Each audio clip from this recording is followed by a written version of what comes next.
Hello everybody, welcome back to Boo Scumps. Today's video is going to be a little bit different from the ones I've done earlier. Today we're going to be talking about 7 horror stories that were shared by users on Reddit. So these are just accounts that they've given, whether they're true or not. I'll leave that up to you, but some of these were pretty haunting. So I think, most of my stuff is just original horror, but I wanted to kind of branch out into some of this other stuff, remarking on other occurrences and seeing, what I think about it. So here we go. Okay, this one was posted by user badmamajama 808018. Okay, they posted about their time working night shifts in a long-term care home on the subreddit r/ghost stories. One night, a resident's bell rang at 2:59 a.m. When the user entered the room, the patient asked that they remove the dark figure without a face that was hiding in her bathroom. Shaken, they assured the resident that they had done so and returned to their desk. 10 minutes later, another resident's bell rang on the opposite end of the floor. Upon entering, this patient said, "There's a creepy man in my room with no face. You need to get him out." Once again returning to their desk terrified, the care specialist asked that a nurse stay with them for the rest of their shift. So, a pretty small account here, but pretty chilling when you think about it. This is somebody who, working at a care home, was paged by 2 separate residents that say they found a man with no face standing, one in their bathroom, one in their room. Now, maybe the first occurrence you could chalk this off as, unfortunately, maybe this was just, dementia. It said it was a long-term care home, and older people that start experiencing dementia can kind of have these weird accounts, or maybe it was a dream they thought was real. But hearing 2 in a row was pretty chilling. That would definitely freak me out. And then just this image of a man without a face. Now that's not necessarily common imagery, but something that we see a lot in horror. And just that idea, I think the idea of something without a face ends up being so terrifying because we all end up projecting our own image of what this thing looks like. What does it mean to not have a face? For me, it's just a black hole, but for some people, it could just be a completely blank slate. I don't know. It's just interesting to think about. Okay, our second occurrence. This is user Wispified. They posted about this creepy first-hand account on the paranormal subreddit in October of 2021. At the age of 8, their family moved to a house bordered by a forest. Their dogs were immediately terrified of the forest and would bark while they stared at particular areas. At night, they would hear sounds like people walking around in the forest behind their house, and sometimes they even saw shadowy figures. Then they began to hear knocking on the back of their doors and windows. As things escalated, voices began to come from the woods that seemed to impersonate other family members. This prompted them to build a fence in their backyard and install security cameras. Though the knocking and tapping continued, a culprit was never caught on camera. Someone walked in the back door on the final day they stayed in the house. They left after seeing the security camera footage that showed the back door opened on its own. So this actually reminded me quite a bit of a horror story that is on my channel right now. It's the very first video I ever posted. It's called Whispers.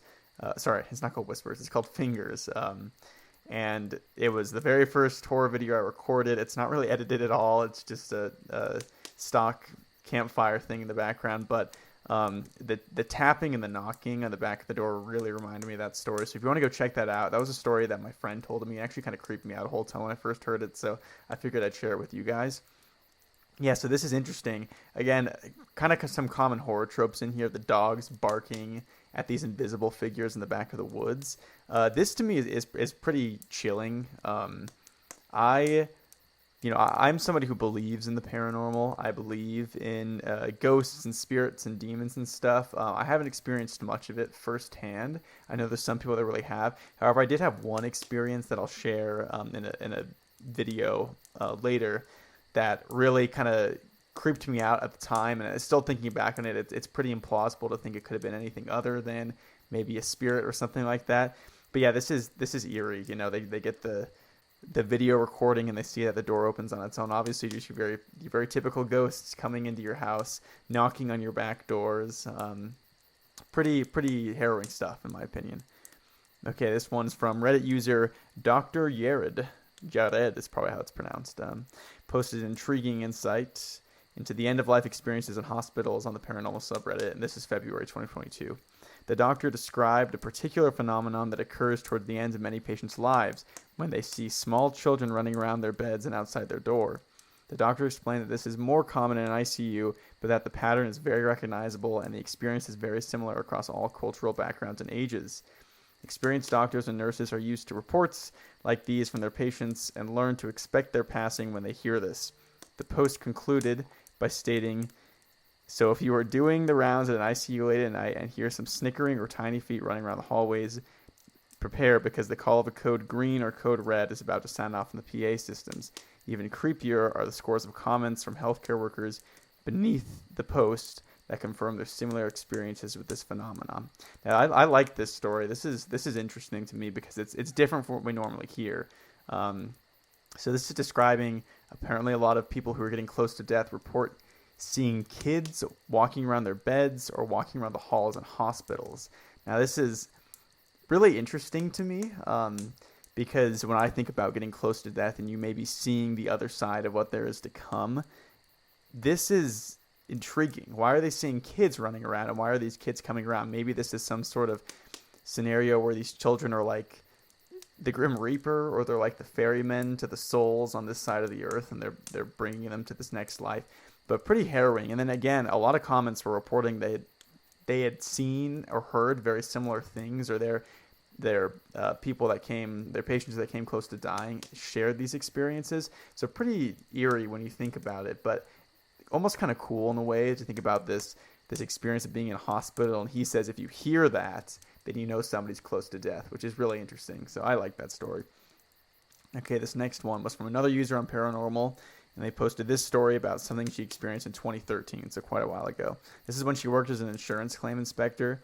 She typically called her clients about 30 minutes before showing up for a site inspection. One day, she called the clients home to let them know that she was on her way, and a very old-sounding woman answered the phone with what sounded like a poor, static-filled connection. "Hello? Can you hear me? Hello?" After she was disconnected, she called back. There was no answer. Then tried the cell phone number on the file, and a young woman answered, saying that she was out but would return within 30 minutes. When she arrived, the insurance inspector rang the doorbell, thinking that whoever initially answered the home phone would answer the door. However, no one did. A few moments later, the young woman who answered the cell phone arrived. Apologetic, the inspector explained that she might have woken up the younger woman's mother. The woman looked confused and scared and explained that there wasn't an older woman living in the house. After going inside, they checked the caller ID and discovered that when the inspector called, someone had answered the first call.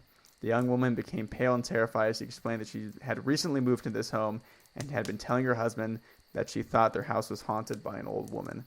Now, this is making the hair on my neck stand up right now. I don't know. I record these videos just during the daytime usually while my wife is out at work.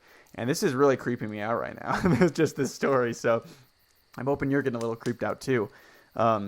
So yeah, really eerie. Just imagine somebody from calls your home and somebody picks up and it's not you. Again, old women in horror are just creepy. Like that is just a sure shot to be totally terrified by something if it has an old woman ghost in it for me. So yeah, pretty terrifying. If I was this person, I would be moving out of the house. I would be doing some sort of, I don't know, exorcism in there to cast out whatever's in there. Yeah, because that's pretty dang freaky. And again, creeping me out right now. It's really windy outside, so the doors in my house are kind of like shaking, and it's totally creeping me out. So let's just get more creeped out. Oh, this one is called Haunting Furby, so probably not nearly as scary. So it says this was posted on Paranormal Encounters by user Chocolated Cutie in the July of 2021. This user owned the original Furby when they were younger, and 10 years later, they found it in their father's attic. At this point, it was pretty worn down. The plastic rubber on the nose was gone, and its fur was pretty matted. They put it down and continued looking. When it said they put it down, I was like, wait, I didn't realize it meant like they set it down. I was like, is this like a pet they're putting down? Okay. Anyway, they put it down and continued looking for what they originally needed in the attic. As they walked away, the Furby started to make odd, distorted sounds. The voice was sketchy and unsettling, but they didn't think much of it. The toy was 10 years old and had been moved and bumped around a lot. After it continued to make the sounds, they walked over to it and discovered there weren't any batteries in it. In fact, they realized it hadn't had batteries for 7 or 8 years, which sent them running out of the attic, never to return. So yeah, I've had like an experience where I had an old toy that was running out of batteries, and they do make really creepy noises. Like, it's just something with the way they're programmed, I guess, is like it doesn't have quite the energy to play the full sound clip, so it like plays it really slow and distorted. It's pretty terrifying. But obviously in this instance, they said they didn't have any batteries, so a little freaky. This would definitely creep me out in the moment, but I think I would just like throw the Furby in the trash and be like, okay, I'm done with this. I'm not gonna worry about this anymore. If the Furby showed up later, like back at my house, I'd be pretty freaked out. But for the most part, it's just a little haunted toy. Okay, this is an experience that somebody said they had a hard time processing. This was posted by Banana Bread Man 00. He said this was about 10 years ago. He posted this in the Ghost Stories subreddit in June of 2022. At the time, he was 12 years old and jumping on a trampoline in his backyard. He could see his upstairs bedroom window and a woman in a white dress waving at him from his adjoining bathroom window. Thinking it was his mom, he went inside and discovered that his mom wasn't home. When she returned home later running errands, he described seeing the woman in white in his bathroom. Because he was growing up in the same house as his mother, she admitted that she had also seen that woman twice when she was younger, as had his grandmother. He goes on to say, it still kind of bothers me now because I sleep in the room with that bathroom. I can see the same window from where I'm sitting right now. Pretty eerie. Looking in and seeing somebody waving at you, and then not only that, your parents, your mom and your grandmother have all the same experience. I would have maybe explained this to my kid and being like, I don't know why we see these things, but pretty eerie to me. I had like one or two experiences in the house that I grew up in that creeped me out, and I remember talking to my parents about it, and my mom being like, oh, well, maybe that is something on the other side, but it's probably fine, and so that experience is pretty creepy. And again, a woman in a white dress waving at him. I don't know why. This should not be a scary thing, a woman in a dress waving, but just the situation that it's in, that he just sees this waving from a window, and that entity has always been there, creeps me out. And then it's funny that he was jumping on a trampoline at the time, because I actually have my own experience from when me and my buddies were jumping on a trampoline and us talking to what we thought was a paranormal entity that I'll probably share later. Okay, this is our last one. It's called the Crib Shadow, so already not looking good. This is from Excellent Reach 6641. This is also posted on the Ghost Stories in July of 2022. While babysitting his niece, he drifted off while studying and watching her from the baby camera monitor. He was awakened by the sound of whispering coming from the baby monitor and immediately noticed the video on the monitor showed a dark figure in the corner of his niece's room near her crib. As he wrote, "I've never felt more terrified in my entire life." He ran into his niece's room and didn't see the shadow figure, but grabbed her and ran back into the living room. When his brother returned, he asked that he not tell his wife, and confirmed that he had also seen the same shadow figure and heard the whispers near the crib. They continued to live in that house for another 4 years, despite the fact that the little girl frequently talked about her special friend. Okay, so I've got one big problem with this story. The husband straight up says, hey, don't tell my wife about this. She'll probably get freaked out. Let's keep living here and subject our daughter to this horrifying, creepy figure standing in the corner. To me, that's pretty eerie. I never like stories that talk about like entities communicating with children. That really creeps me out. That's one of the reasons the original Exorcist movie really freaks me out, but I think it's also really good because of that. I also have a story on this channel called Lewis's Special that kind of deals with that.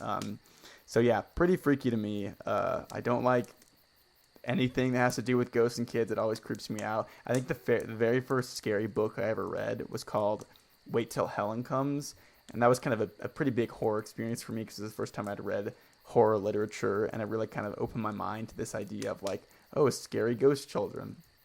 But anyway, that's it for this video, guys. Thank you so much for watching. I know this is different than when I usually post. Usually I do my original own horror stories, and I'm still going to keep doing that. I just thought this was interesting. I ran across this article that talked about this kind of stuff, so it really creeped me out. And I like talking about creepy stuff. So please, if you have any experiences like these, share them in the comments. I would love to hear them. And thank you guys so much for watching. Please like and subscribe. Thank you to I think there's 4 subscribers right now. I think one of them is actually my other YouTube account. So there's just 3 subscribers, but one subscriber that I did talk to, his name's I'm Rats. He's got a channel where he reacts to analog horror. I'm a big fan of analog horror, and I found him originally when he was watching the Kids Under the House series. That's really good. I'd love to talk about that someday. But so I'm Rats. I don't know if you watch this stuff. You're probably really busy, but if you do happen to see this, thank you so much. It means a lot to me that you know, liked my comment and that you subscribe to the channel, because you're also, you know, you're a smaller YouTuber, but I've been really impressed by your channel growth and the amount of work that you've done to involve the community. It's super cool. But yeah, thank you everybody. Thank you so much for watching. I'll see you guys in the next video. Bye.